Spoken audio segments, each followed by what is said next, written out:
Nandito ka lang palang bata ka. Kanina pa kita hinahanap eh. Nalibang po kasi ako sa pagsi-cellphone, Nay. Halata nga, nakalimutan mo na ang oras ng merienda ng mga gumagawa ng kalsada. Ay, oo nga po. Nandiyan na po ba sila? Nako, kanina pa sila tapos magmerienda. Mabuti na lang maaga akong nakauwi. Naku, pasensya na po, Nay. Nawili ako sa kakapanood ng mga vlog ng mga kilalang anak ng mga politiko eh. Yan na naman ang pinapanood mo imbis na magbantay ka sa tindahan natin.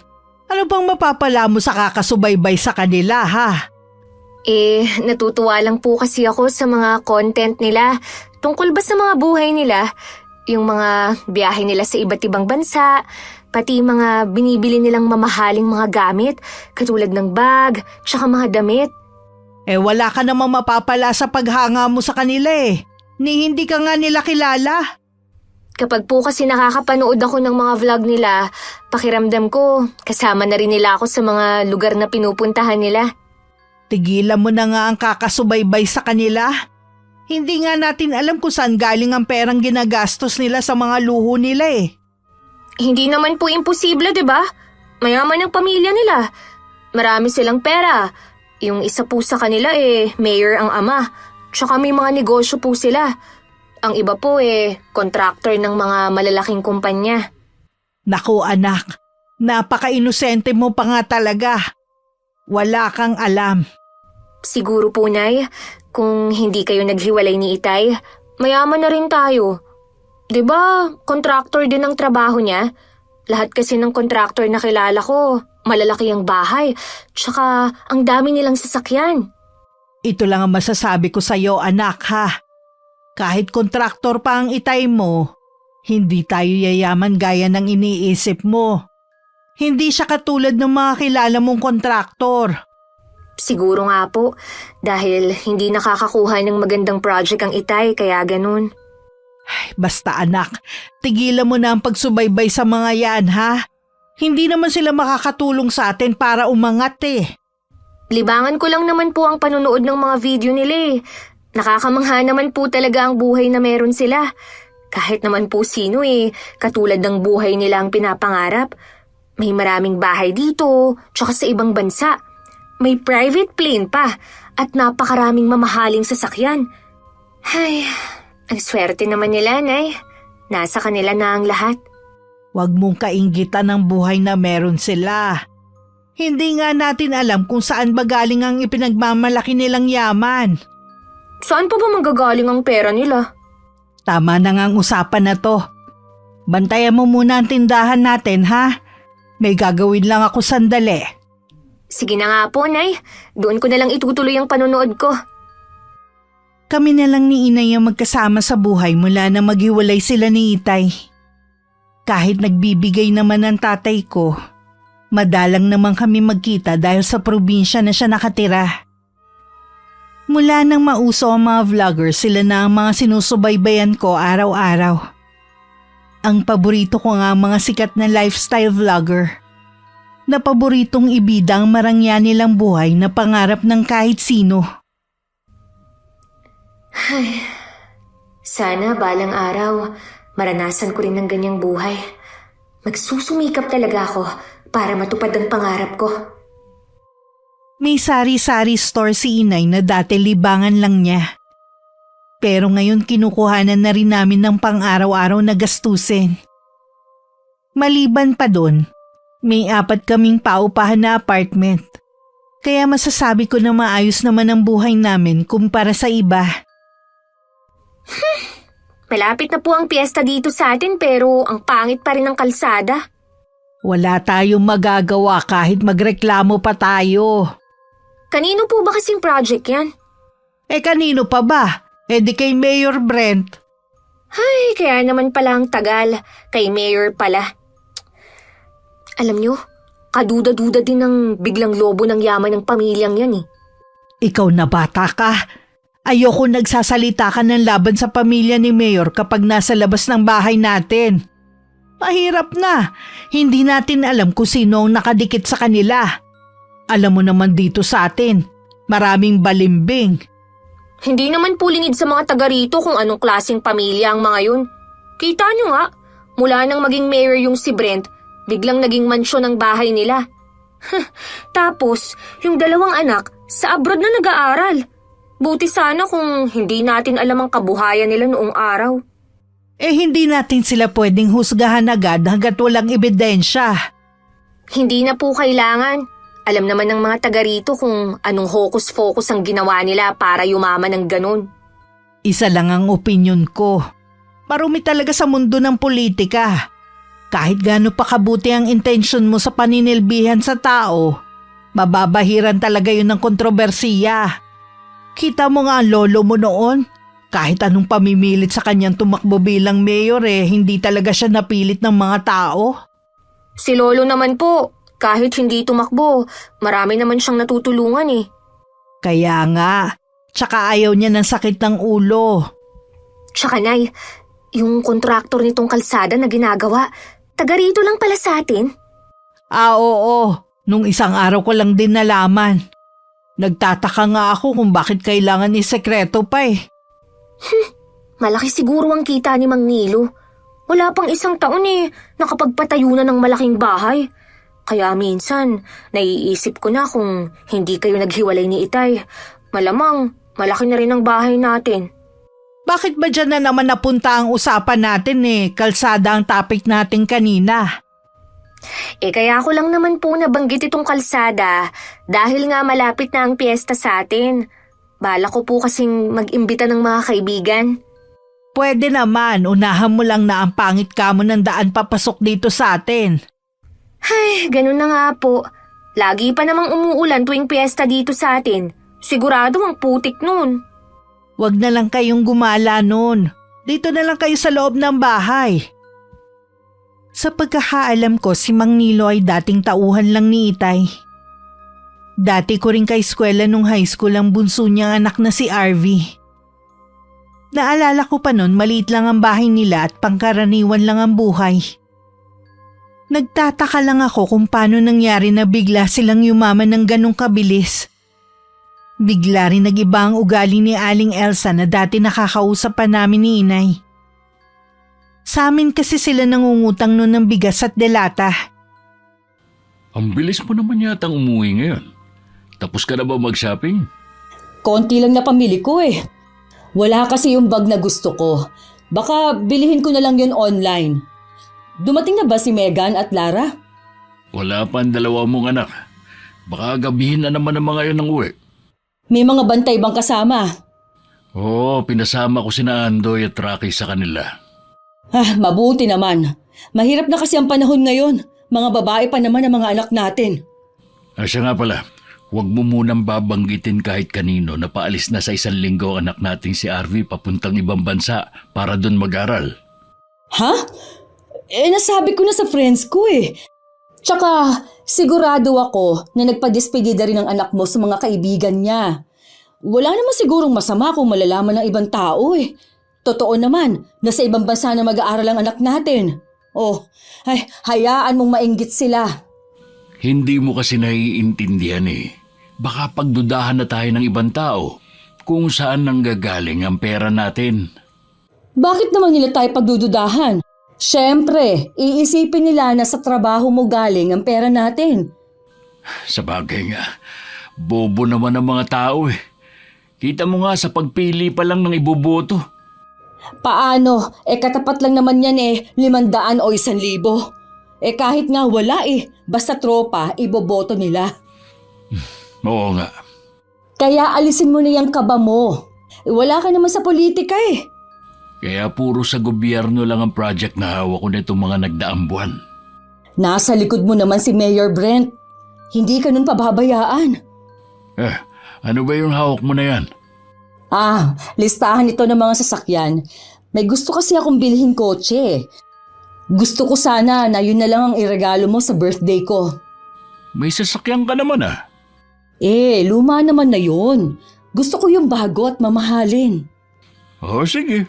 Bibili natin yung sasakyan na gusto mo. Thank you, love!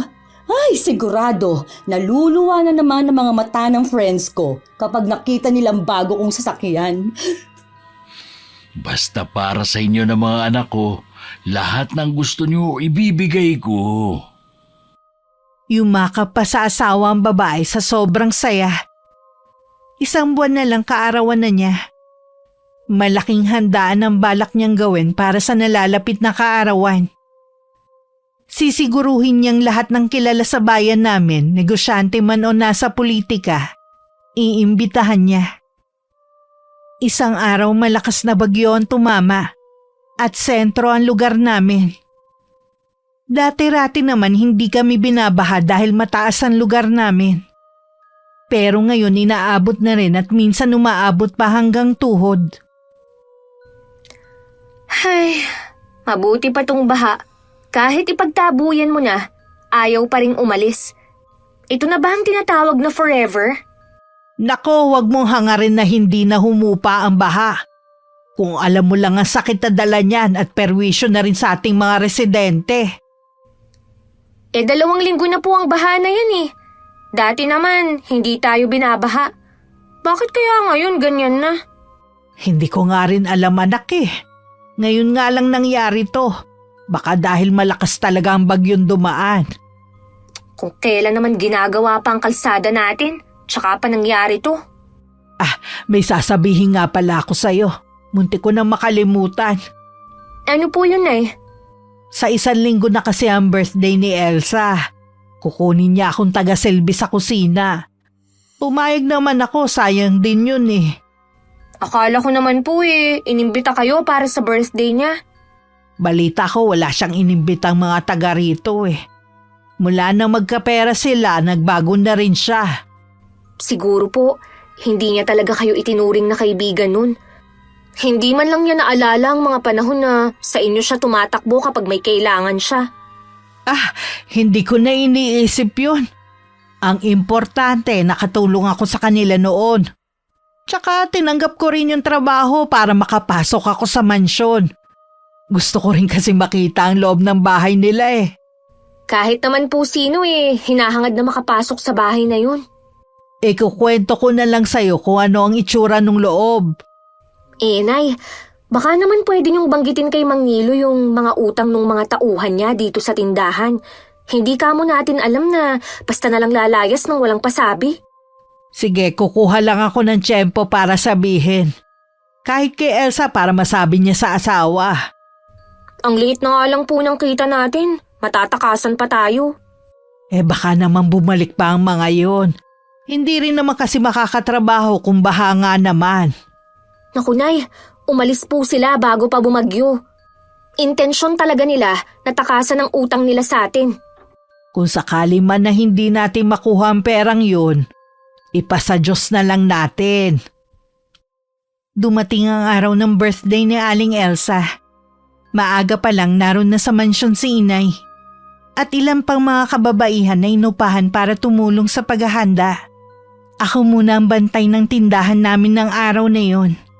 Nang mapansin kong kukonti na lang ang laman, pumunta muna ako sa bayan para mamili.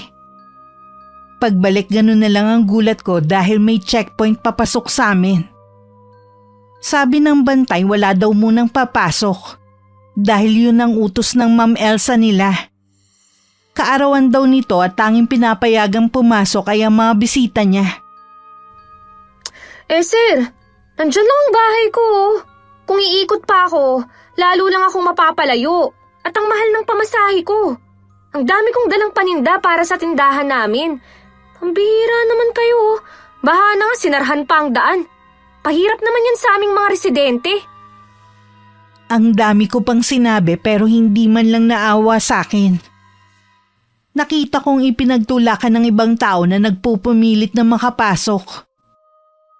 Kesa ma-high blood ako at dun pa mawalan ng malay sa inis.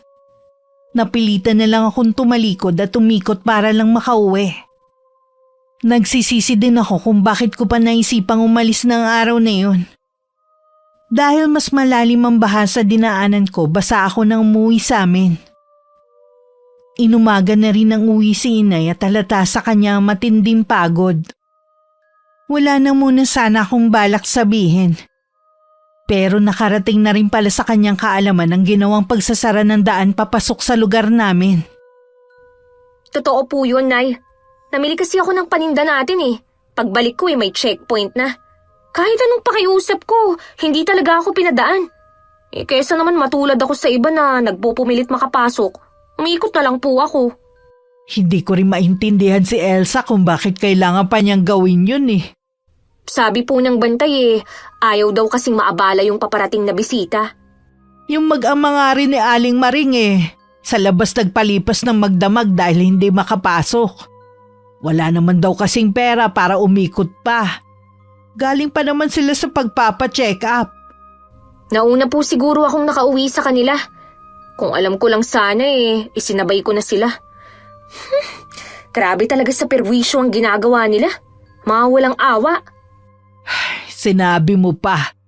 Tapos kanina hindi pa kami nabayaran dahil tulog pa. Babalik pa ako doon mamaya. Ano ba yan? Wala man lang konsiderasyon sa inyo. Hindi man lang ba niya kayo itinuring na kaibigan? Sa tingin ko hindi. Nasaksihan ko kagabi ang marangya niyang kaarawan. Nakita ko mga kaibigan niya hindi basta-basta. Hindi na natin siya maaabot pa. Ang layo na niya Kagabi nga nagalit sa akin dahil tinawag ko siya sa pangalan niya. Gusto niya Ma'am Elsa ang itawag ko sa kanya. Ay nako, hindi ko po siya tatawagin ng ma'am. Hayaan na lang natin yun ang gusto niyang itawag sa kanya Anong oras po ba kayo babalik doon? Sasamahan ko na kayo. Sa hapon na lang siguro para siguradong gising na siya. Magpapahinga na lang muna ako at hilo na talaga ako sa antok. Nang magising si Inay nung bandang tanghali, nilalagnat na siya. Kaya ako na lang ang nagpresentang kunin ng bayad sa kanya kina Aling Elsa. Binigyan ko muna siya ng gamot bago ko umalis. Pagdating sa malaking gate ng bahay, sinabi ko lang sa gwardyang nagbabantay na kukunin ko ang bayad para kay Inay. Ayaw pa sana akong patuluyin. Mabuti na lang nakasabay ko si Aling Maring na kukunin din ng bayad. Nakadamit pang pangtulog si Aling Elsa at naghihikab pa nang humarap sa amin. Matagal-tagal ko na rin siyang hindi nakita. Pero ang masasabi ko lang na malaking pagbabago sa kanya ay kuminis ang balat niya. At puno ng kolerete ang mukha niya. Bigla kong umiwas ng tingin na mapatingin siya sa akin. Kilala ba kita? Hindi naman kita nakita kagabi dito Anak po ako ni Choleng. May sakit po ang inay ngayon kaya ako na lang po ang pumunta para kunin ng bayad sa kanya. Happy birthday po pala, Aling Elsa. Pasmado din yung bibig mo, ano? Ma'am Elsa ang tawag ng lahat sa akin. Nasanay na po ako na sa ganun kayo tawagin Mula ngayon, ma'am na ang itatawag mo sa akin. Opo, kung iyon po ang gusto nyo. May sakit ba kamo ang nanay mo? Opo, hindi po kasi yun sanay na mapuyat Parang kagabi lang siya napuyat Dinaig pa niya ako. Ako nga araw-araw napupuyat pero hindi naman nagkakasakit. Oh, siya. Ito ang bayad niya. Bakit ito lang po? Kulang po ito, Ma'am Elsa. Paano kulang? Ganyan naman talaga ang bayad sa inuupahan Kahapon pa lang po ng umaga, nandito na ang inay. At kaninang umaga lang po siya nakauwi. Konting konsiderasyon naman po. Oh, libre naman sila ng pagkain. Hindi pa ba konsiderasyon yun? Kasama naman po talaga yun kapag umuupa kayo ng tao Huwag mong sirain ang araw ko Umalis na kayo dahil wala na yung dagdag pa. Kung ganyan po kayo lagi, wala na kayong makukuhang tutulong sa inyo ng mga taga rito. Salamat pa rin po dito. Nauna na akong umalis sa mga kasama ko. Agad naman silang sumunod sa akin. Maging sila hindi rin natuwa sa ibinayad sa kanila. Wala nga lang silang lakas ng loob na magreklamo. Lumapit naman si Mang Nilo sa asawa na mag-isa na lang to. Narinig niya rin kasi na nagrereklamo ako. Sana dinagdagan mo na lang para hindi nagreklamo yung babaeng yun. Tama lang naman ang bayad sa kanila. Libre na nga sila ng kain Tsaka mamimihasa ngayon na laging malaki ang bayad sa kanila. Ay mabuti sana kung sa susunod makukuha mo pa sila. Oo naman. Lalo na yung Aling Maring na wala namang ibang aasahan. Iisang anak lang naman na nagtatrabaho at may sakit pa ang asawa. Maiba nga pala ako. May natanggap pa akong reklamo galing sa barangay. Marami daw nagagalit dahil pinasaran natin ang daan kahapon dahil birthday mo. Para yun lang? Nagreklamo pa talaga sila sa barangay?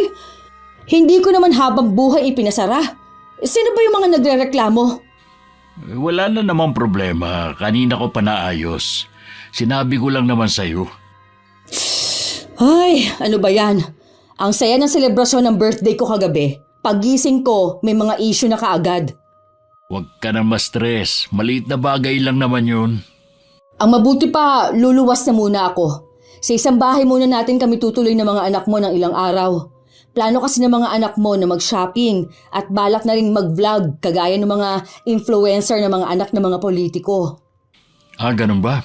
Ay kahit ano pa yan. Alam mo namang suportado ko ang mga anak natin kahit anong gawin nila. Sabihan mo lang ako kung kailangan pa nila ng pera. Sigurado na matutuwa ang dalawang yon. Hinihintay ko na nga lang na magising at aalis na rin kami. Oh, aalis ka ba? Nakabihis ka kasi eh. Oo. May ka-meeting ako mga engineer. May bago kaming project na pag-uusapan. Matanong ko nga pala, kailan ba ulit aayusin itong kalsada natin? Hindi ko alam dahil naubos na ang pondo. Kaya nga pinalis na lang muna yung mga gumagawa dahil wala nang pampasahod. May binanggit pa naman si Choleng na kung pwede, ikaw na magbayad sa mga tauhan mong may utang sa tindahan niya. Sana binigyan mo na lang. Maliit lang naman yata eh. Sabi ko kasi sa kanya, sasabihin ko muna sa'yo. Wala naman akong kinalaman dun eh. Papupuntahin ko na lang si Andoy doon sa kanila para kunin ang listahan ng mga utang ng mga tao. Paano? Alis na ako. Baka malate pa ako sa pupuntahan ko. Mag-iingat ka ha. Kayo din ng mga bata. Abot tenga na naman ang ngiti ni Aling Elsa. Nasisiguro kasi niya nakikita na naman ng malaki ang kanyang asawa.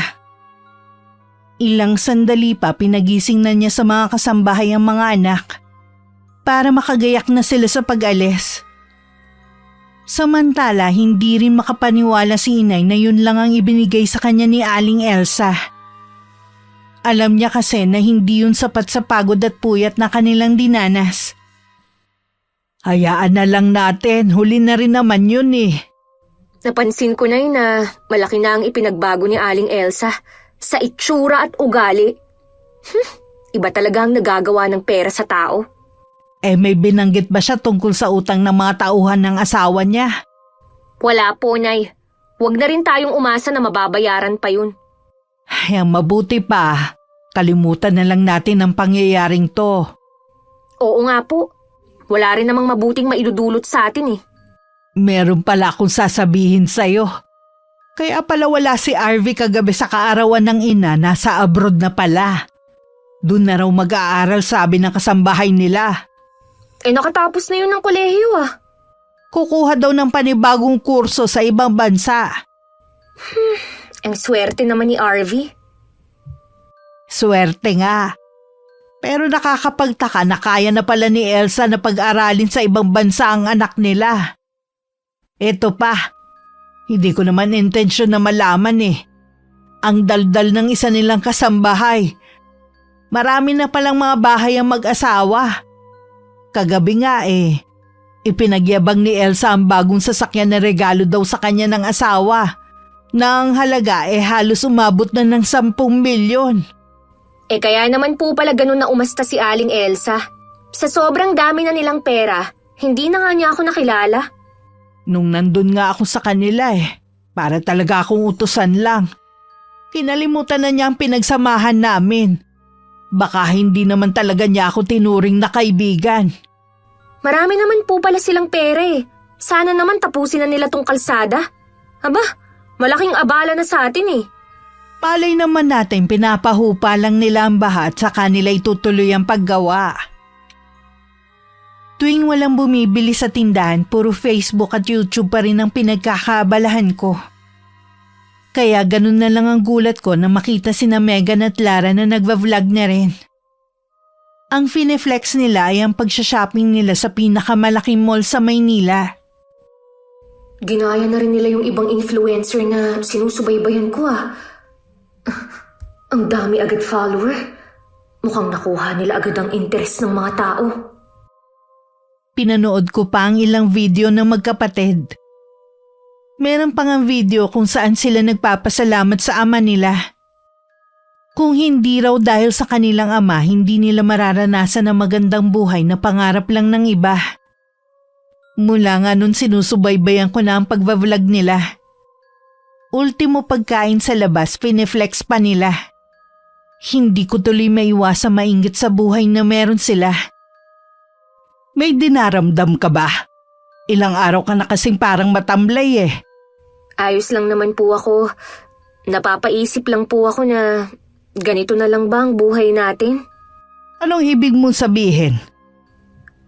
Iniisip ko lang po kasi kung habang buhay na lang ba tayong mahirap? Alam ko na kung bakit ka nagkakaganyan. Kakapanood mo yan ng mga vlogger na wala nang ginawa kundi ipagyabang ang mga meron sila. Di ba sabi ko sa'yo, hindi mo kailangan mainggit sa kanila. Hindi ko lang po maiwasan Katulad po ng magkapatid na Megan at Lara. Nagva-vlog na rin po sila. Wala na silang ginawa kundi ipakita ang marangya nilang pamumuhay. Hindi nga natin alam kung talaga bang galing sa sarili nilang bulsa ang ipinambibili nila ng luho Ano po ang ibig niyong sabihin, Nay? Kontraktor lang si Nilo katulad ng ama mo. Mas matagal pa nga ang itay mo sa trabahong yun Pero kahit kailan hindi nagkaroon ng napakaraming pera. May palagay ako na may ginagawang anomalya ang mag-asawang yun kaya nagkaroon ng maraming pera. Posible po kaya yun? Oo naman. Ayoko sanang sabihin ito. Pero sa nakikita ko sa'yo, kinaiinggitan mo ang mga taong hindi naman pinaghihirapan ng perang pinambibili nila. Kaya pala iba ang kutob ko tuwing pinapanood ko ang video nila. Hindi ko lang maipaliwanag. Sorry, Nay, Pinag-alala ko patuloy kayo. Natural lang na mag-alala ko dahil nanay mo ko. Alam ko din na masigit mo pa silang mahihigitan dahil wala kang inaapakang tao. Opo, Nay. Magsusumika po ako para magtagumpay at para din sa inyo. 1 taon na lang naman po magtatapos na ako. Mabuti pa, iwasan mo muna ang pagbababad sa social media. Hindi naman niya nakakatulong sa'yo nakakasama pa nga. Libangan ko lang naman po ito, Nay. O sige, ikaw na ang bahala. Inabala ko na lang ang sarili ko sa pag-aaral at sa pagtulong kay inay. Inisip ko na lang na maswerte pa rin ako dahil nakakapag-aral ako. At hindi nagugutom katulad ng ibang pamilya. Regular pa rin naman nagpapadala ang tatay ko at nakakaipon kahit papano. Lumipas ang mga araw, linggo at buwan.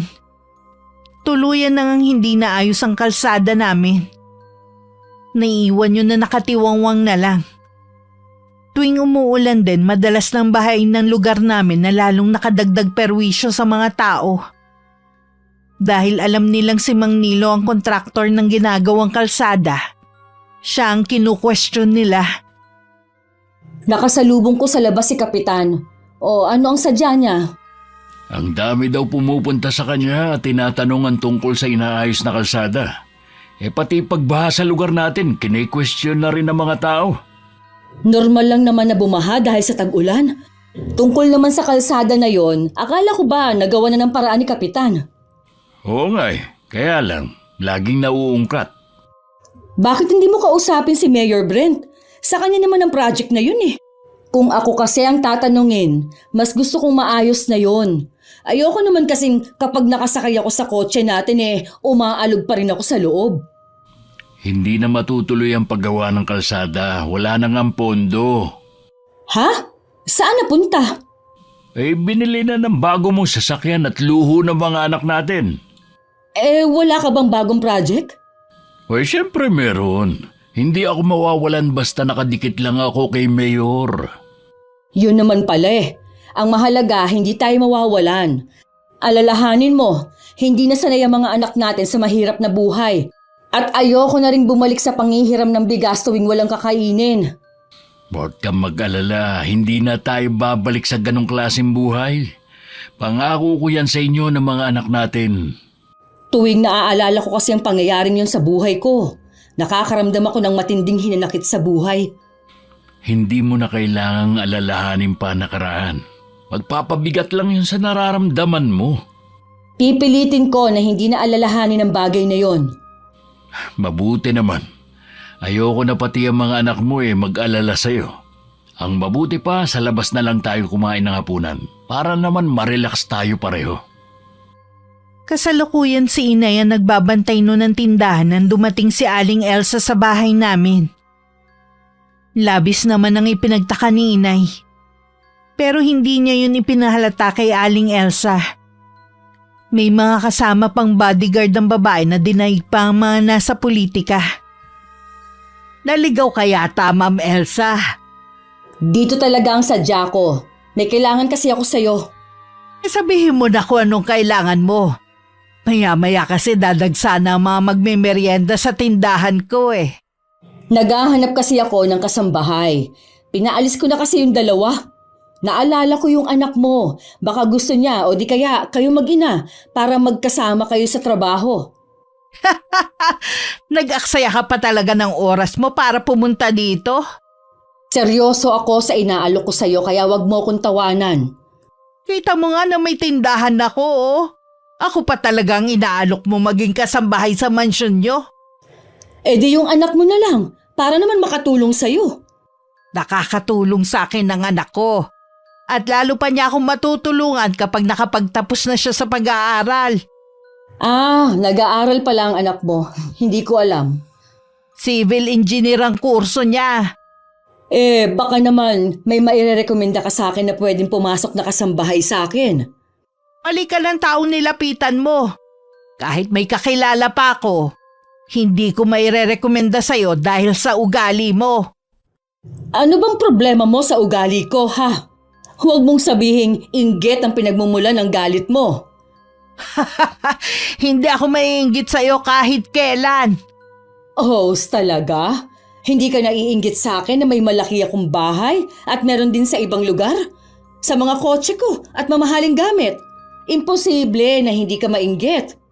Hindi ako maiinggit sa taong galing sa nakaw ang ginagasta. Ano ka mo? Ulitin mo nga ang sinabi mo.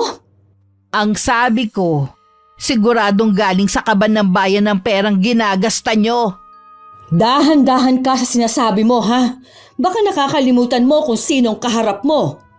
Hindi ko nakakalimutan yung mga panahon na itinuring kitang kaibigan at dinamayan. Hindi ko akalain na dahil sa pera magbabago ka. Hindi kita itinuring na kaibigan noon, lalo na ngayon. Tingnan mo nga, ang layo ng agwat ng buhay natin. Mabuti pa umalis ka na kung magyayabang ka rin lang naman sa kung anong meron ka ngayon. Tama ka nga. Nag-aksaya lang ako ng oras sa pagpunta dito. Itong tandaan mo, Choleng, ha? Hindi mo mararating kung ano ang narating ko. Hindi talaga dahil hindi naman ako magnanakaw. Tignan natin kung mapatunayan mo yung sinasabi mo. Oras na kasuhan kita. Nagpupuyos ang kalooban ni Aling Elsa na umalis sa bahay namin. Hindi na rin niya napansin na nakatayo lang ako sa gilid. Narinig ko din lahat ng kanilang usapan. Medyo kinakabahan din ako sa banta niya na kakasuhan niya ang inay. Nang makaalis ang sasakyan, tsaka lang ako lumapit. Samantala, galit na maninihagis ni Aling Elsa ang kanyang bag sa sofa pagdating sa kanila. Nagtataka naman na napatingin sa kanya ang asawa. Ano ba ang problema mo? Ginalit kasi ako ni Choleng Paanong ginalit? Nakipagkita ka ba sa kanya? Oo. Inaalok ko kasi sila mag-ina na pumalit sa dalawang kasambahay natin na umalis. Ang dami na kaagad niyang sinabi. Uy, ano naman ang mga sinabi niya sa'yo? Marami siyang sinabi, Nilo. Mukhang alam niya kung saan nanggagaling ang pera natin Hindi siya katulad ng iba na tanga at bobo. Tinawag pa nga niya tayo mga magnanakaw. Sa tingin ko ang asawa niyang si Ferdy ang nagsasabi sa kanya. Sa pagkakaalam ko, matagal na silang hiwalay. Malay mo naman na nagkakausap pa sila. Maraming alam si Ferdy tungkol sa akin at kay Mayor Brent. Binantaan ko siya nakakasuhan dahil sa mga sinabi niya. Hayaan mo na lang sana. Para lang siyang lata na walang laman. Anong silbi ng pera natin kung palalampasin lang natin ang ginawa niya? Inaalala ko lang si Mayor. Kailangan maging maingat tayo para hindi madamay ang pangalan niya. Huwag mong kalilimutan dahil sa kanya at sa mga binibigay niyang project, umangat ang buhay natin. O sige, hahayaan ko na lang ang babae na yon. May iba pa naman sigurong paraan para makaganti ako sa tsoling na yon. Kung may gagawin ka sa kanila, siguruhin mo lang na hindi masisira ang pangalan natin. Huwag kang mag-alala, mag-iingat na ako sa susunod. Ay, sa susunod na linggo pala, magbabakasyon ng magkapatid sa ibang bansa. Dapat kasi sumasama ka sa kanila eh. Di ba, may plano naman tayo umalis na dalawa? Hihintayin ko na lang kung kailan ka hindi na busy sa trabaho. Malabo pa yun sa ngayon. Marami kasing project ang binigay sa akin ni Mayor na hindi na dumaan sa bidding. Dadami na naman sigurado mga mamahaling bag niyong mag-ina. Alam mo naman na yun lang ang kaligayahan namin ng mga anak mo. Kaya nga kahit milyon pa ang halaga ng bawat isa, binibigay ko sa inyo. Plano ko nga palang bumili ng lupa para gawing rest house. O di ba meron na tayo? Wala namang masama kung dadagdagan pa natin. Sana sa susunod private jet naman ang bilhin natin. Huwag kang mag-alala. Nasa plano ko na rin yan. Kilig na kilig naman si Aling Elsa sa mga plano ng asawa. Pakiramdam tuloy niya para siyang nasa alapaap. Marami ding naglalaro na balak gawin kapag natupad na ang mga plano nito. Siguradong kaiinggitan na naman siya ng mga kaibigan niya. Nang mga sumunod na araw kahit masaya pa si Aling Elsa, hindi pa rin niya makalimutan ang mga ginawa ni Inay sa kanya. Gumagawa talaga siya ng paraan para pahirapan kami. Katulad na lang ng araw na yun. May mga taga-munisipyo ang pumunta at hinahanapan kami ng business permit. Hindi ba nila nakikita na ang liit lang ng tindahan natin? Dapat, yung ini-inspeksyon nila, yung malalaking tindahan o grocery. Mabuti nang sumunod na lang tayo kaysa naman pagmultahin nila tayo. Sigurado ako na si Aling Elsang may kagagawa nito. Masama ang mambintang, Shelo. Wala naman pong ibang gagawa nito kundi siya eh. Kahit na, wala naman tayong pruweba na siya nga talaga eh. Ano po ang plano nyo ngayon? Isara na lang natin ang tindahan. Pero Nay, Meron pa naman tayong paupahan eh. Doon na lang natin kukunin ang panggastos natin sa pang-araw-araw. sayang pa rin ang tindahan natin. Nakakainis naman talaga yung nagsumbong na wala tayong permit. May mali rin kasi ako eh. Tiwala ko na kahit hindi ako mag-renew okay lang. Huwag nyo na pong sisihin ang sarili nyo. Wala naman kayong pagkukulang eh. Iligpit na lang natin ang paninda. Mabuti na lang hindi pa tayo nakakapamili ulit. Sige po, Nay. Ilang araw din tayong mapupurga nito sa puro delata. Hayaan mo na. Kahit mapano marami tayong ulam. Hindi talaga patas ang batas sa bansa natin. Kung sino pa kasi ang lumalaban ng patas, siya pang ginigipit. Samantalang ang iba, na harap-harapan na ang pandaraya, mas pinagpapala pa. May araw din sila at magbabayad din sila sa mga nagawa nilang kasalanan. Kung hindi man sila maparusahan sa lupa, sigurado sa takdang panahon. Hindi na lang ako umimik. Inumpisahan ko na rin tanggalin ang laman ng mga eskaparate. May lungkot akong nararamdaman ng mga sandaling yun. Hindi lang kasi yung tindahan. Para sa akin yun ang takbuhan ko kapag natatakot at nalulungkot ako. Marami pang ginawa sa amin. Pero sa lahat ng yun, tahimik lang si Inay. Hindi siya nagreklamo sa barangay. Dahil alam namin na hindi rin kami papanigan. Wala man lang ba tayong gagawin, Nay? Anong gusto mong gawin natin gumante? Ano, susugurin natin ang bahay ng pamilyang yon? Sobra na po kasi sila sa ginagawa nila sa atin eh. Tayong maliliit lang naman ang kinakayan-kayanan nila. Kapag nakatapos ka na, aalis na tayo sa lugar na to. Yun lang ang naiisip kong solusyon kaysa patulan ng mga taong sakim. Pagdating sa kagipitan, wala man lang tayong malapitan na kahit sino. Hindi kita pinalaki na mahina at aasa lang sa ibang tao. Hanggat maaari gusto ko tumayo ka sa sarili mong mga paa para wala kang utang na dapat bayaran. Nag-aalala rin po kasi ako sa inyo eh. Paano po kung wala ako rito at saka sila bumalik? Wala pa namang pakialam ang mga kapitbahay natin. Hindi naman sa wala silang pakialam. Takot lang naman sila madamay Lalo na ngayon, lalo pang yumayaman ng mag-asawa. Ipinangangalandakan pa ng mga anak nila kung anong meron sila.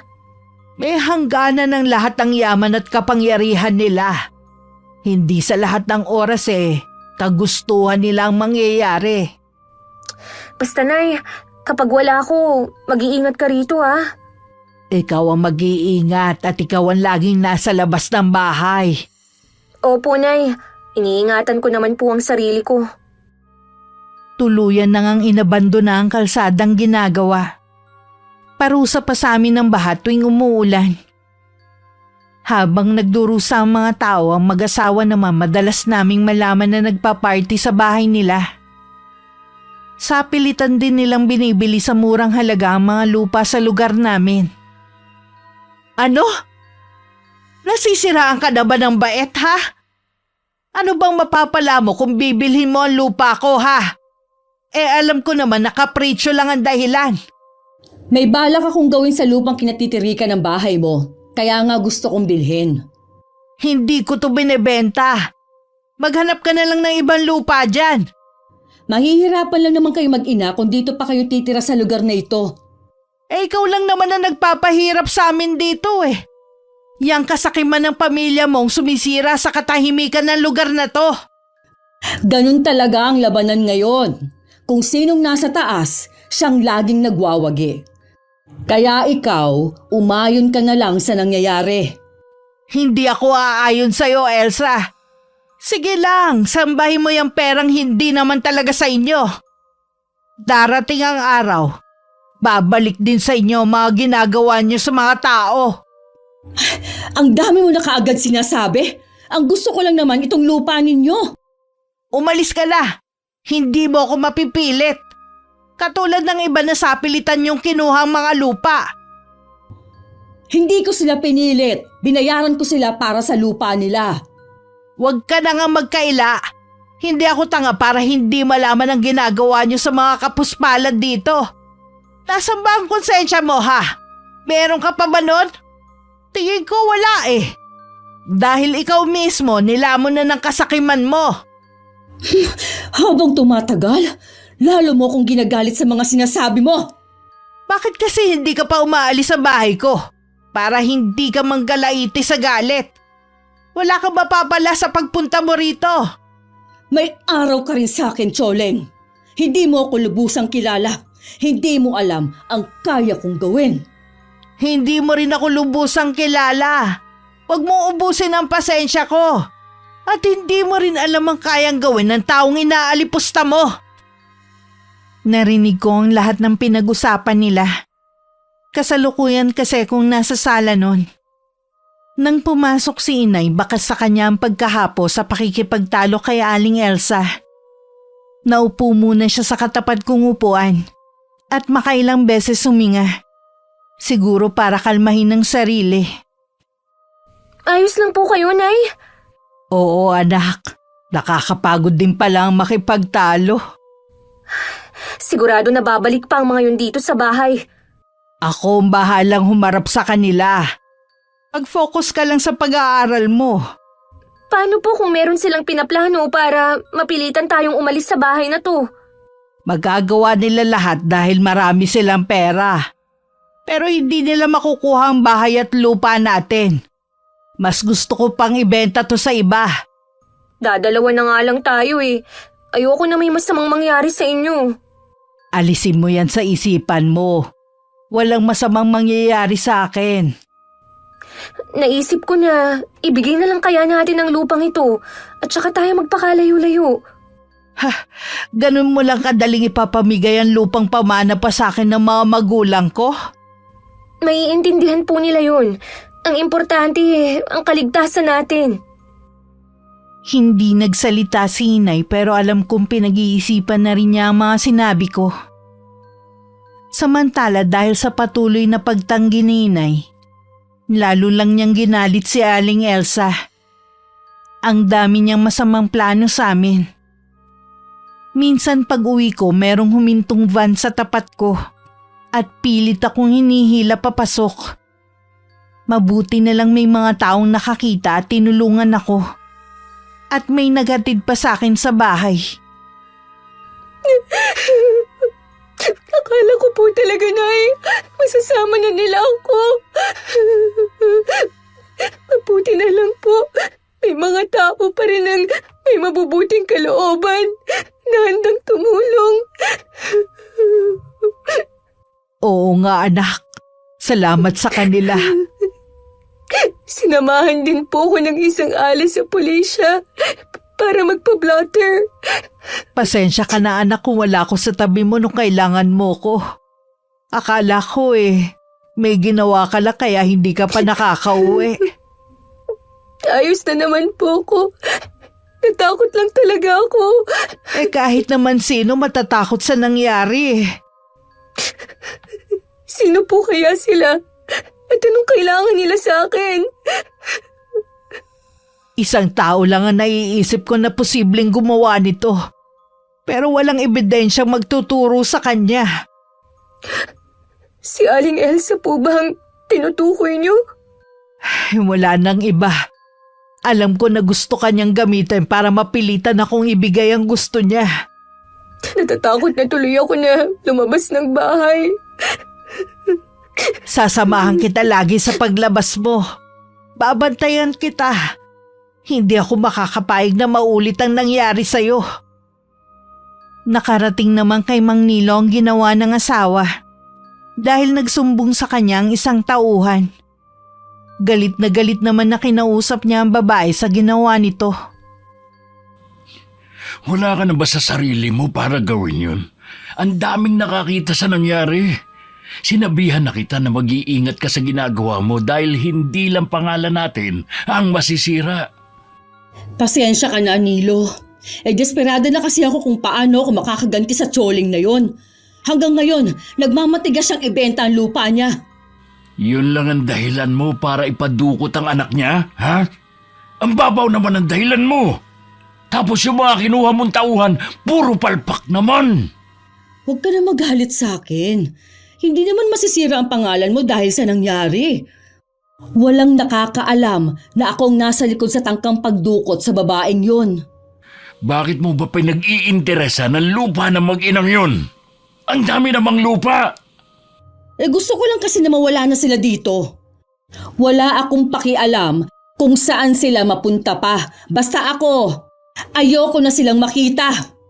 Dagdagan mo inaalok mo sa kanila para mapilitan silang ibigay ang hinihingi mo.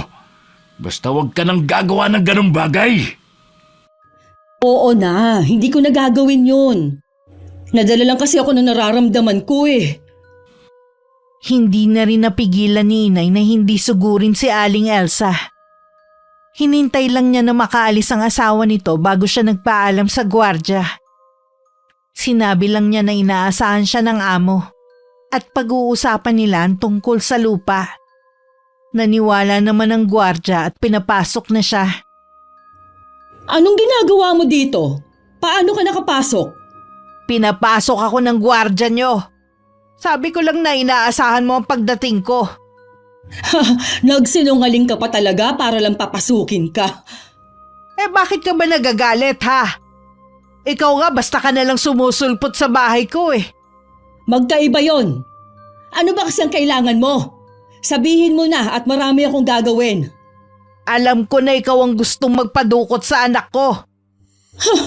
Ang lakas naman ng loob mo na pumunta dito at akusahan ako. Dapat talaga, nun pa kita kinasuhan nang madala ka. Gawin mo ngayon para sumingaw ang bahong tinatago niyo mag-asawa. Akala mo yata walang nakakaalam sa mga anomalyang ginagawa ninyo. Puro ka bintang, hindi mo naman kayang patunayan yung mga paratang mo. Alam niyo naman yan pero sakim kayo ng buo mong pamilya. Bulag kayo sa paghihirap ng mga tao basta nasa maayos kayong kalagayan. Ayaw mo tumigil, ha? Sige, tatawag ako ng pulis. Ano naman ang ikakaso mo sa akin, ha? Mas marami kayong kasalanan ng pamilya mo. Walang ginagawang masama ang pamilya ko. Kung ano man ang nakikita mo, galing ito sa sipag at tiyaga ng asawa ko. Naiinggit ka lang kasi hindi nyo narating ang ganitong estado ng buhay. Samantalang kontraktor din ang dati mong asawa at mas nauna pa. Matino at tapat kasi sa trabaho niya ang dati kong asawa. Kaya hindi siya yumaman. Ang mabuti pa, patunayan mo na lang yung mga akusasyon mo. Hindi yung puro kakuda. Balang araw lalabas din ang katotohanan. Sa ngayon maniningil muna ako sa ginawa mo sa anak ko.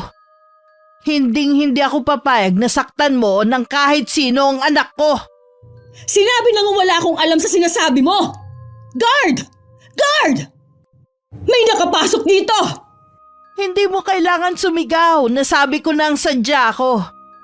Aalis na rin ako. Magbabayad ka sa ginawa mo ito, Choleng. Tandaan mong sinabi ko.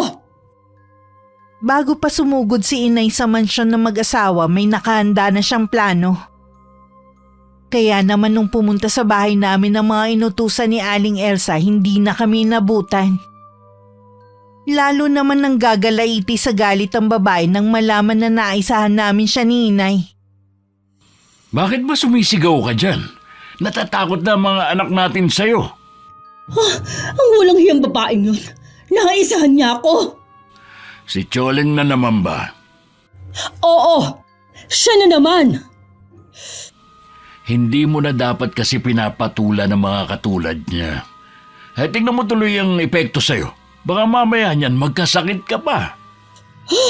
Hindi ako matatahimik hanggat hindi ako nakakaganti sa mag-inang yun. Wala naman silang ibang pupuntahan. Siguradong babalik din sila sa bahay nila. Pabantayan mo ang bahay nila para alam natin kapag bumalik na sila. Pababantayan ko sa isa sa mga tauhan natin. Relax ka lang. Ang mabuti pa mag-shopping na lang kayo ng mga bata para mawala yung init ng ulo mo. Mabuti pa nga siguro. Ngumiti ka naman. Ikaw din, baka tumanda ka kagad kung lagi kang galit. Matanda na naman talaga ako.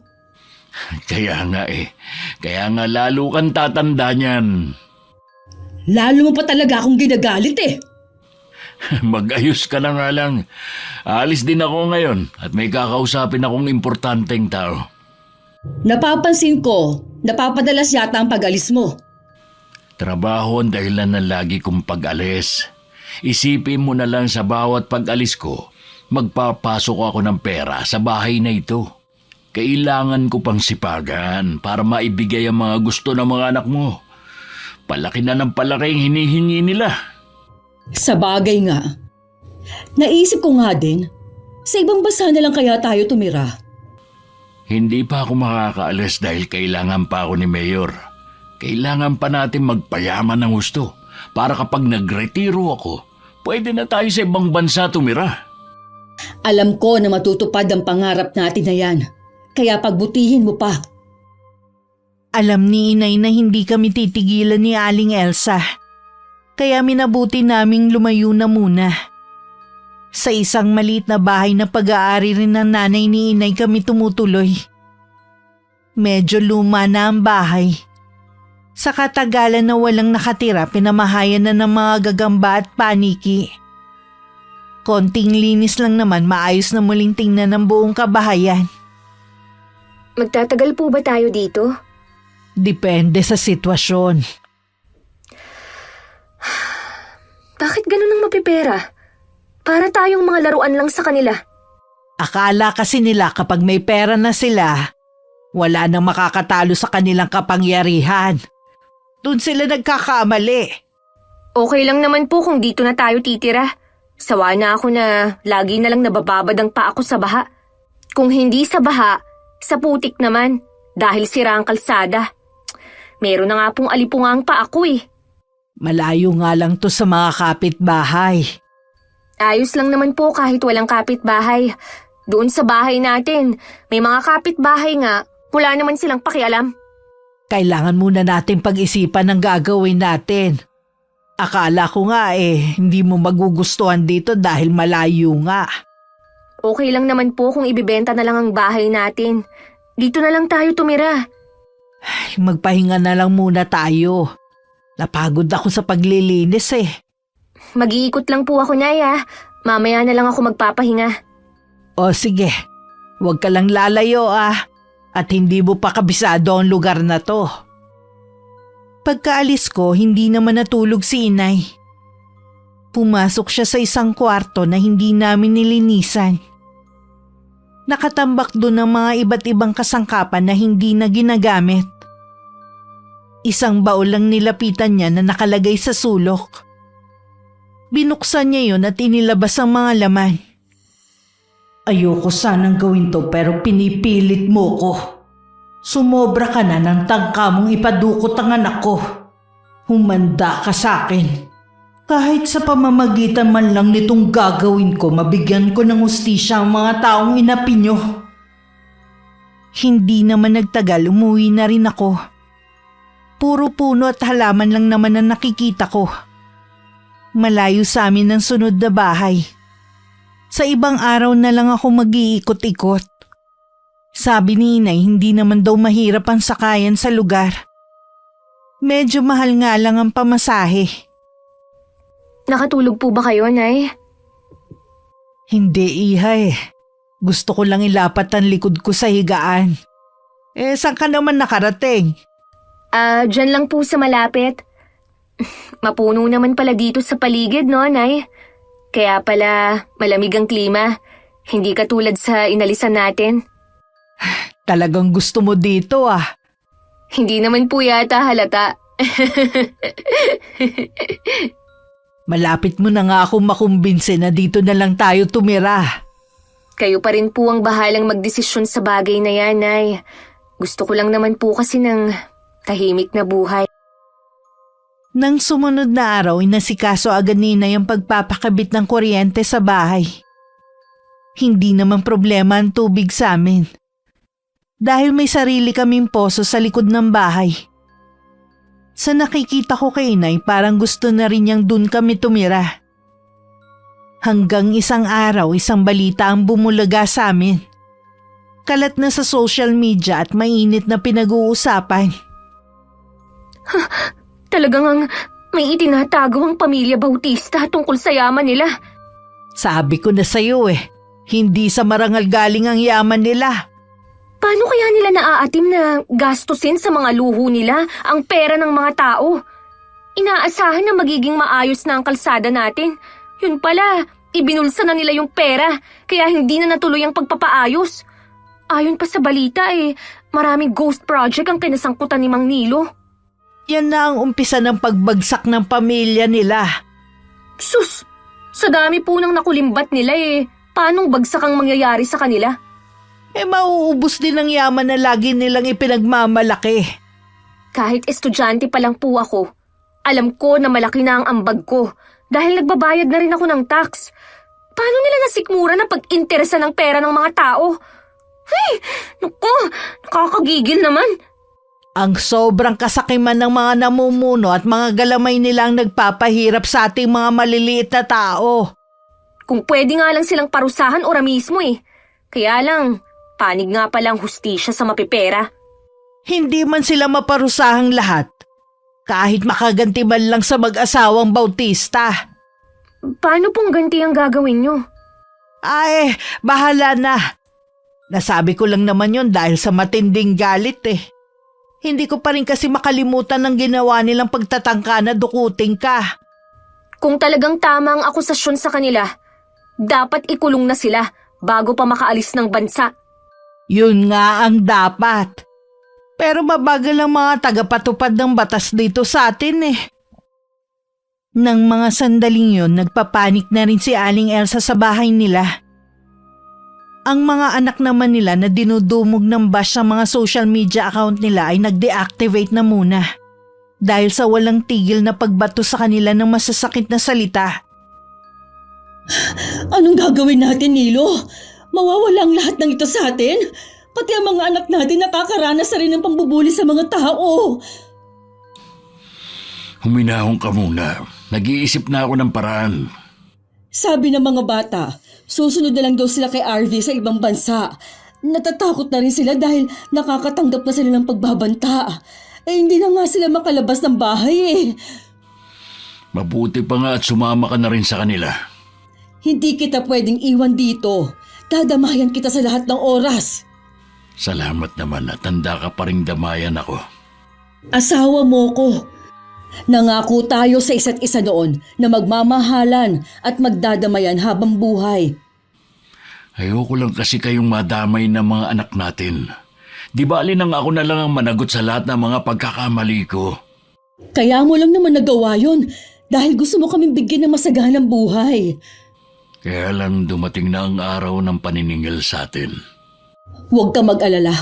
Malilinis rin ang pangalan mo. Hindi ka naman siguro pababayaan ni Mayor Brent. Pati nga siya binabatikos ngayon at ang pamilya niya. Paano kaya nila nalaman ang mga katiwalaan ninyo? May isang tao na matagal na kaming sinusubaybayan at kumukuha lang ng tiyempo kung paano kami pababagsakin. Siguro, matagal nang may inggit sa'yo ang taong yun. Bakit hindi na lang siya pumanig sa inyo? Sigurado pang maaambunan siya. Maprinsipyo talaga ang taong yun. Hindi mo siya mabibili kahit buong yaman pa ng Pilipinas ang ialok mo sa kanya. Kilala mo ang taong nasa likod ng lahat ng to?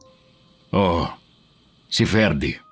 Siya ang nakipagkuntsabahan sa isang mayor din para masilip ang mga proyektong binigay sa amin.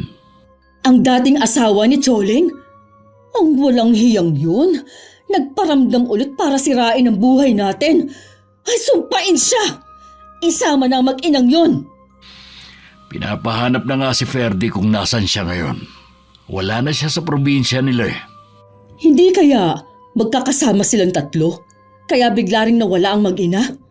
Posible din na magkakasama silang nagtatago ngayon. Lalo tuloy nadagdagan ang galit ko sa mag-inang yun. Humanda sila. Oras na makita ko sila. Bumalik si Inay sa dati naming bahay para kunin ang ilang gamit na naiwan. Meron din siyang kinausap na kaibigan para tulungan siya kung paano maibebenta ang bahay namin. Kinuha na rin niya ang bayad sa upa sa mga apartment. Paalis na sana siya nang biglang dumating si Aling Elsa. Sa wakas, nagpakita ka rin. Ang laki ng atraso mo sa amin. Ikaw ang may atraso sa amin ng anak ko. Nakalimutan mo na bang ginawa mo? Nakakapagsisi nga na hindi nadukot ang anak mo. Hayop ka talaga! Wala kang kasing sama! Para kang walang anak na babae Hindi na nakapagpigil si Inay. Nasabunutan na niya si Aling Elsa. Gumanti naman ang babae at doon na lumapit ang driver nito. At tinulak si Inay habang inaalalayan ng amo. Agad namang tumayo si Inay habang matalim ang titig sa kaharap. Ang lakas sa loob mong saktan ako! Sino ko ba sa akala mo, ha, Choleng? Maaaring wala ako sa paningin mo. Pero ako hindi umangat dahil sa pagnanakaw. Anong sinabi mo? Imbis na pinag-aaksayahan mo ng panahon ng pagpunta mo rito, bakit hindi mo na lang harapin ang patong-patong na kaso ng asawa mo? Sigurado naman ako nakasama ka rin sa mga gumawa nun. Patutunayan ko sa'yo at sa iba pa na malinis ang konsensya namin. Wala kaming ginagawang masama. Sa marangal na paraan namin nakuha ang yaman namin. Yung mga taong nagsasabi na galing sa nakaw ang pera namin, sila yung matindi ang inggit sa amin. Sama mo na ang dati mong asawa. Paano naman nasama si Ferdy dito? Siya lang naman ang nasa likod ng lahat ng ito. Nagkukunwari ka pa? Alam ko namang magkakasama na kayo ngayon. Matagal na kaming hindi nagkikita ni Ferdy. Kaya huwag mo kaming maiuugnay sa kanya. Dahil wala akong alam sa mga pinaggagawa niya. Andoy, hawakan mong babaeng yan. Isasama natin siya. Huwag kayong lalapit. Subukan mo lang lalaki kundi sisigaw ako. Hindi na katulad ng dati ang mga taga rito na takot sa inyong mag-asawa. Ngayon alam na nila kung bakit sila naghihirap at nagtitiis sa baha. Baka kuyugin kayo at hindi na kayo makauwi ng buhay. May araw ka rin sa akin. Hindi lang ito ang huli nating paghaharap. Siguro nga magkikita pa tayo. Pero hindi na ganyan ang ayos mo.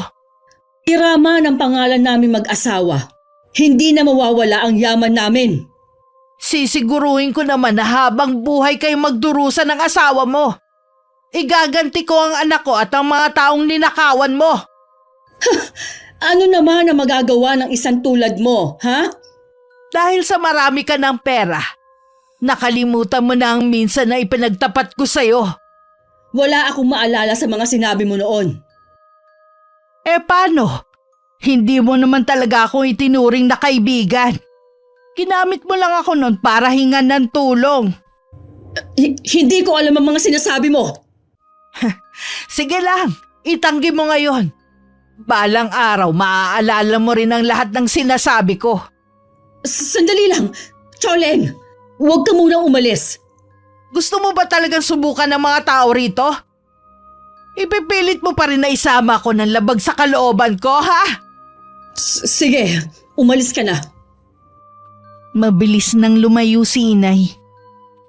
Inikot naman ni Aling Elsa ang paningin sa mga taong naroon na galit pang nakatingin sa kanya.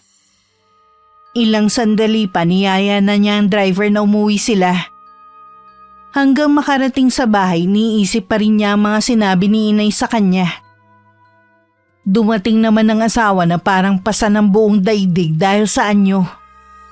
Halata rin dito ang hindi pagkakatulog ng mga nagdaang gabi.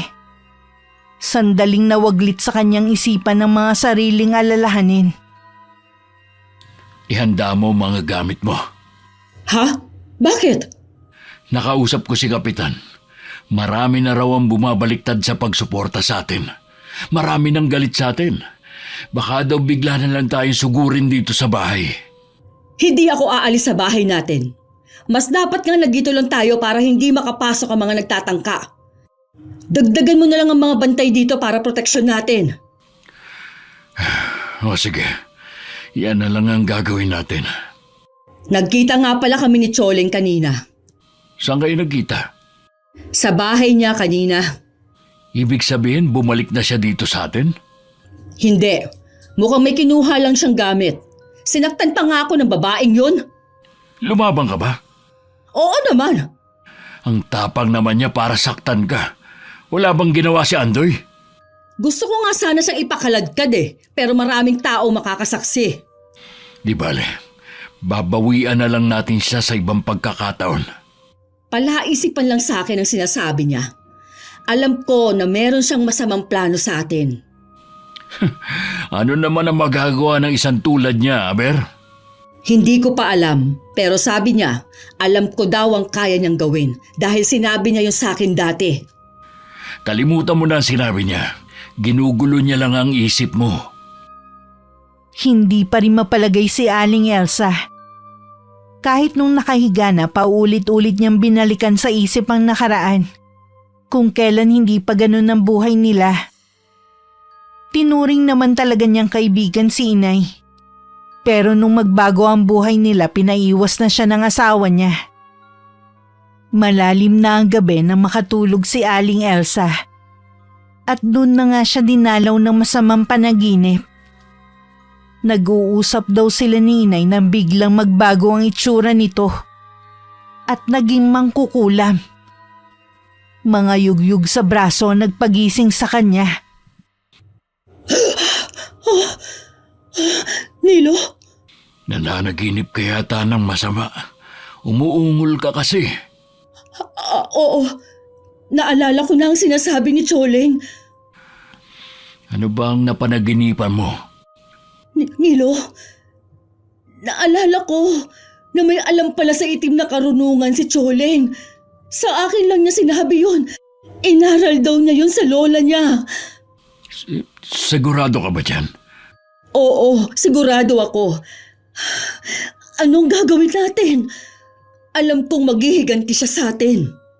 Kung totoo yung sinasabi mo, katapusan na natin. Pwede nating takasan ang galit ng mga tao pero hindi siya. Kahit saan tayo magtago, masusundan niya tayo. Anong gagawin natin? Kailangan natin siyang mahanap para makahingi ng tawad. Ikaw naman kasi, bakit mo siya ginalit? Gusto mo pang ipadukot ang anak niya. Ilang beses na kitang sinabihan na huwag mo na siyang patulan pero sumigi ka pa rin. Huwag mo na akong sisihin pa. Natatakot na nga ako eh.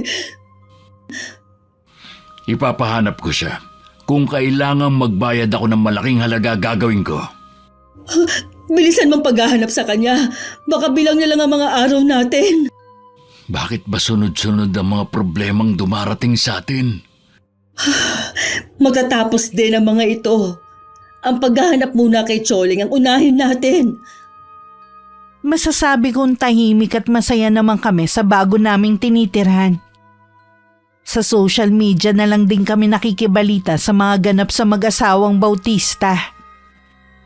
May kumakalat din na chismis na umalis na rin daw ang 2 anak ng mga to papuntang ibang bansa para takasan ang panguusig ng mga tao.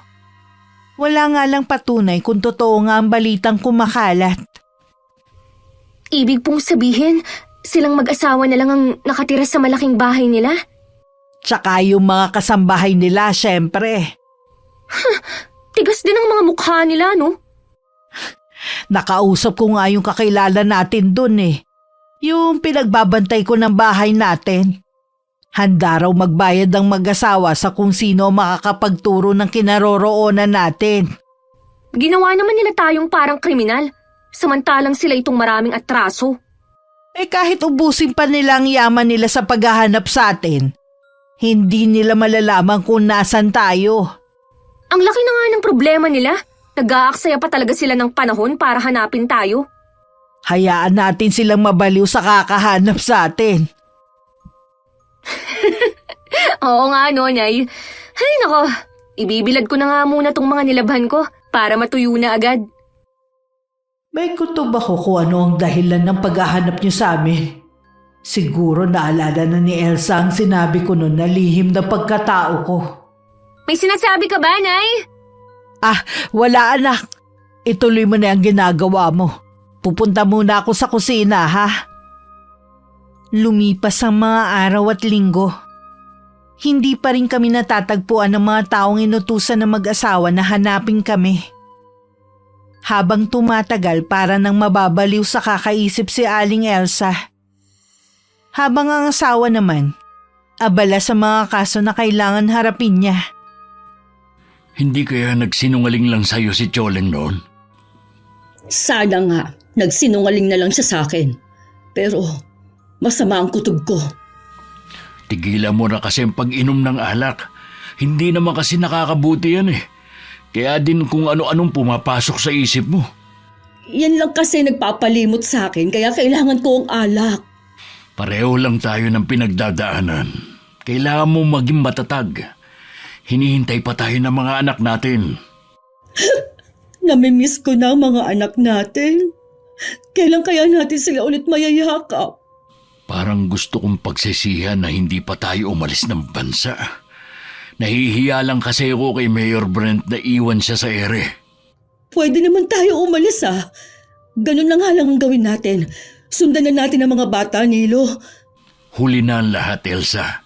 Gustuhin ko mang umalis, hindi na maaari. May whole departure order na ako. Ha? Bakit ngayon mo lang sinabi? Sana nakagawa pa tayo ng paraan.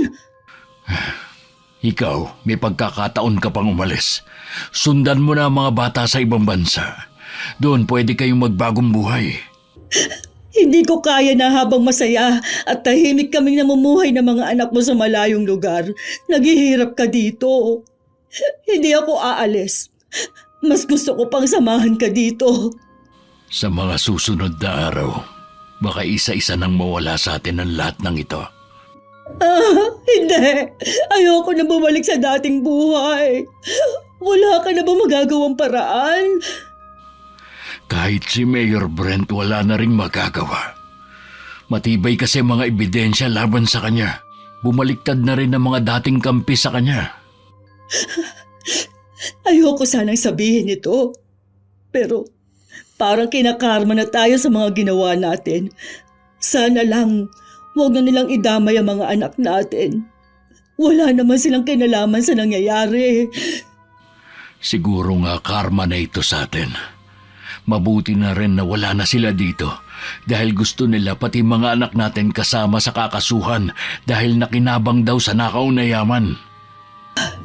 Kung talagang wala na tayong kawala, mabuti pang gastosin na lang natin ang mga pera natin.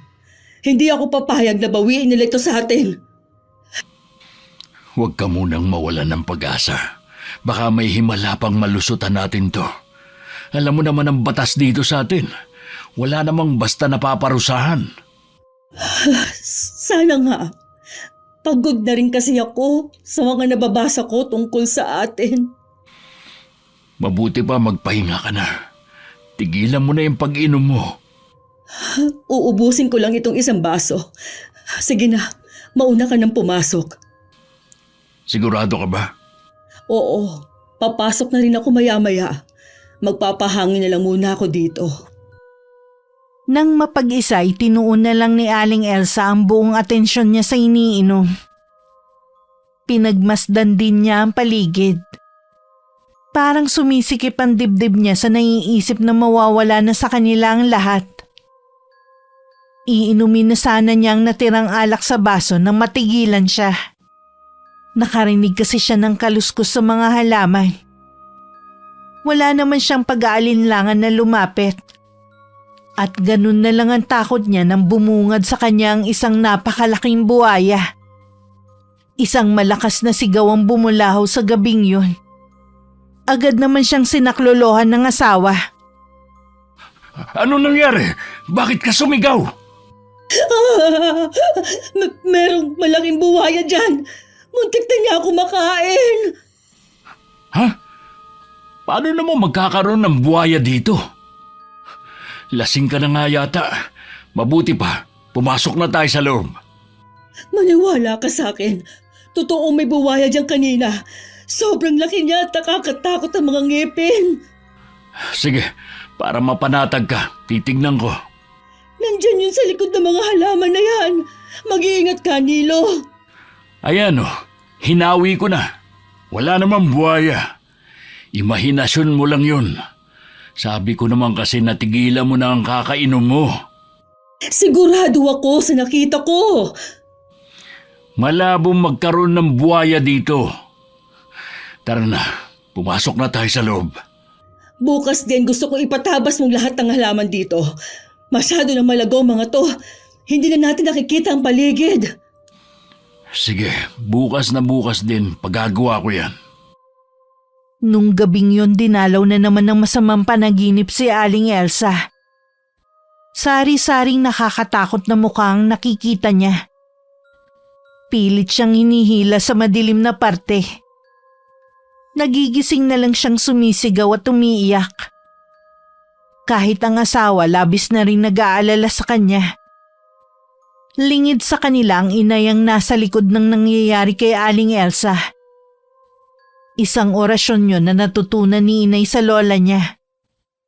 Sa pamamagitan ng ginagawa niya, paulit-ulit na dadalawin ng masamang panaginip ang taong inoorasyonan. Hanggang nakakakita na rin siya ng mga bagay na imposibleng mangyari. Kulang pa yan sa mga dinanas sa mga kababayan natin. Kayong mag-asawang magbabayad ng malaki. Ang kasakiman niyo ang siyang magdadala sa inyo sa hukay. Hindi na rin nakakakain si Aling Elsa.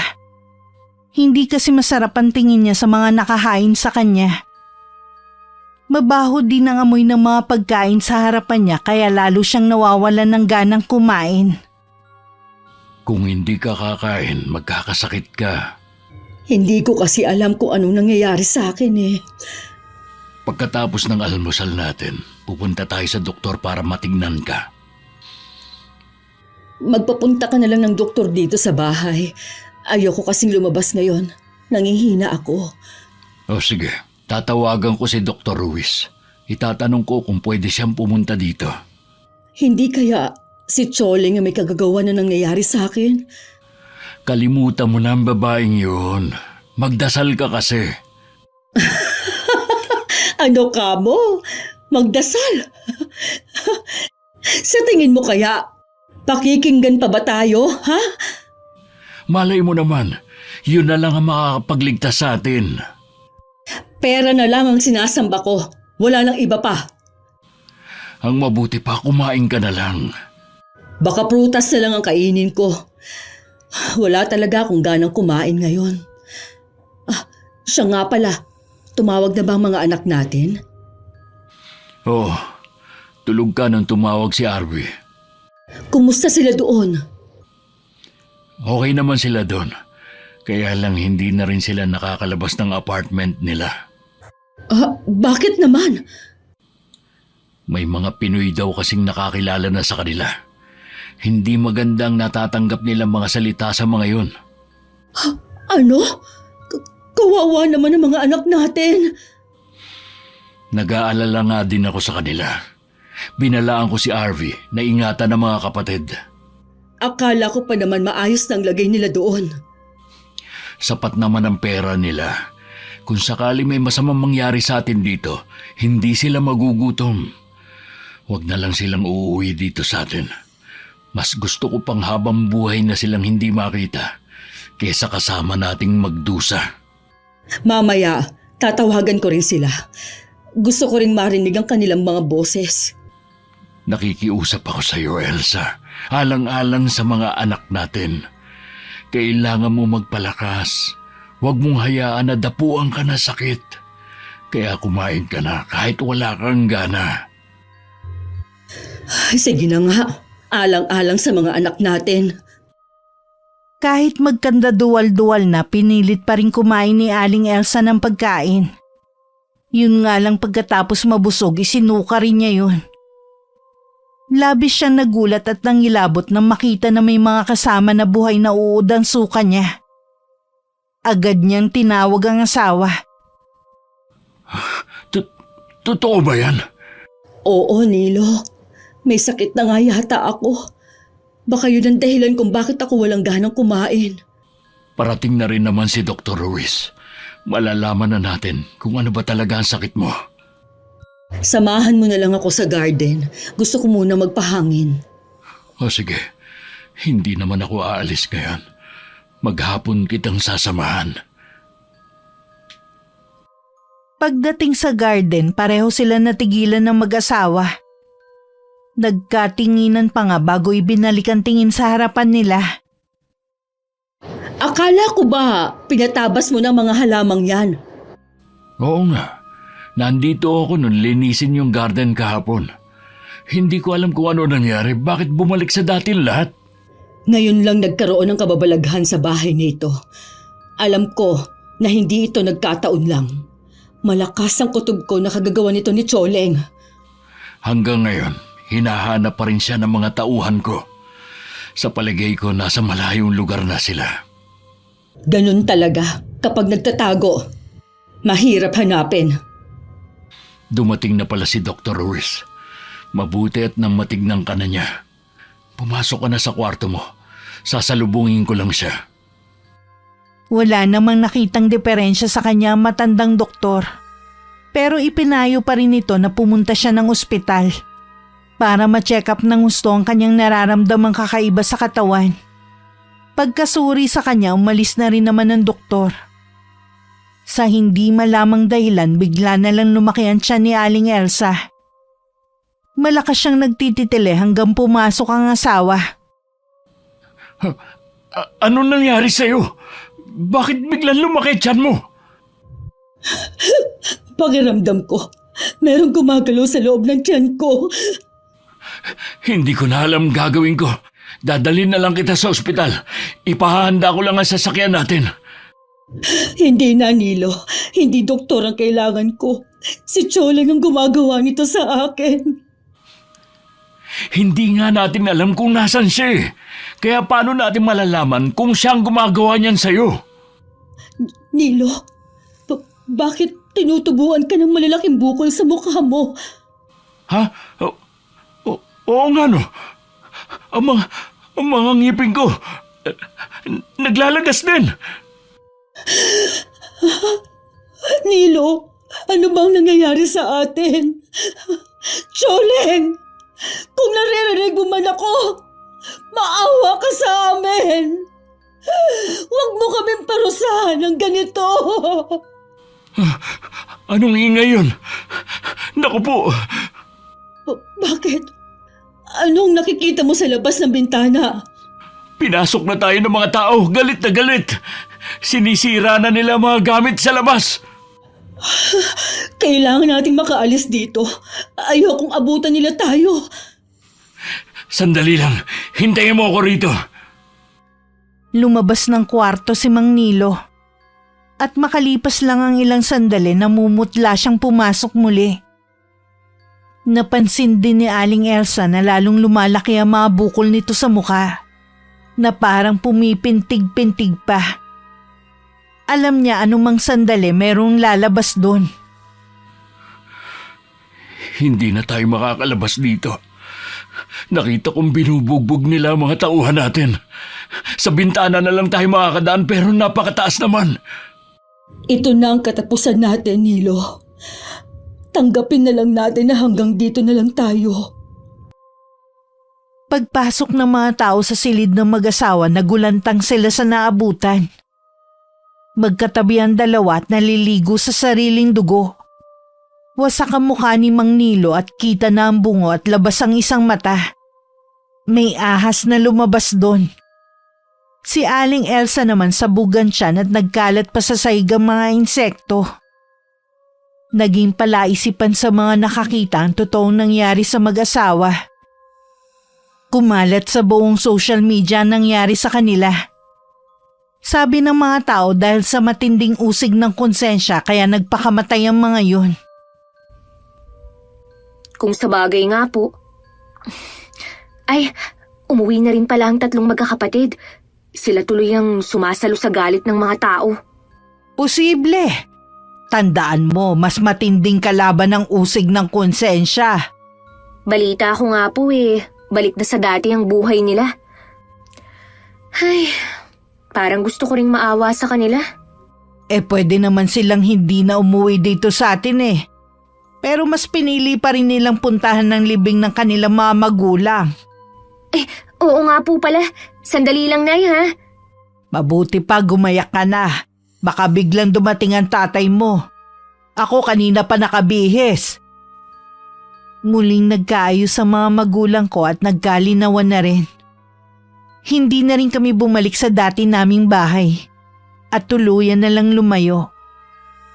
Pagkatapos kong makagraduate, agad ako nakapagtrabaho.